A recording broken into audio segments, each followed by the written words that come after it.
Andrey Kryuchenkov is a commodities analyst at VTB Capital, and he joins us now. Andrey, thank you so much for joining us in the studio. It seems that actually investors are split down the middle. The ones saying that the economy is going to get so bad that gold will keep on rising as a hedge against inflation, and also central banks want something tangible in these nervous times. And the ones that are saying, look, it's not going to go to 2,000 because at some point it's an asset bubble that is waiting to burst. You think it will reach 2,000?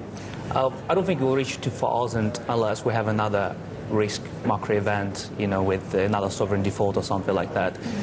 But you got to realize as well that any pullback in gold price will be very short-lived at the moment. As in, we're sitting now below 1,800 and we're consolidating there, waiting what's going to happen. It's your ultimate risk asset, and that's why gold will remain supported until you have uncertainties over the Eurozone and the United States. There are problems as well. But so, Andrey, why do you not expect to go up to 2,000? Because if you look at the price now, 1,795, we're not that far off, actually. No, we're not. But again, like the market is very long, and rightly so, because being your safe haven asset, where else would you put your money when there's so many macro uncertainties?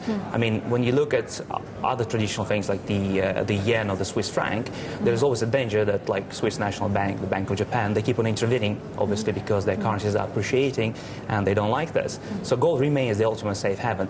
But once again, you will need is driven by basically by fear, basically. Absolutely, by investors I don't know where to put my money. What's going to happen, and the latest meeting between Merkel and Sarkozy, for example, they showed the unity. They said we're going to defend the euro, but still, there are uncertainties. We need contingency, long-term plans. But what happens if we have, for example, so if Sarkozy and Merkel, let's say, get together in a couple of months and say we're actually going to issue euro bonds?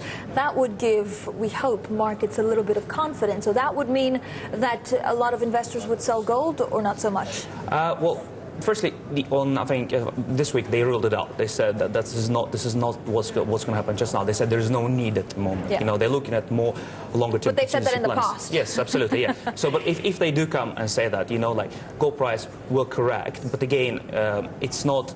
If we look at, I mean, for example, this week was 40 years since the Nixon shock, in 1971, Bretton Woods, and the fact that dollar index is about 60% of its value when it was in 1971, and gold went from $40 to almost 1,800 at the moment. That just shows you that, like, when you don't trust currencies, including euro, you put your money in gold. I guess, Andrey, what I'm trying to get at is what will trigger a sell-off? Is there a danger? Let's say the economy is going to stay put, so actually we're going to stay at these levels because investors are scared. Is there an issue that will leave a drive it higher if central banks are going to buy more gold? How significant is this? Or by the fact that actually gold producer, seeing these levels, will increase production? Is this a concern? Production has been increasing, but you're absolutely right.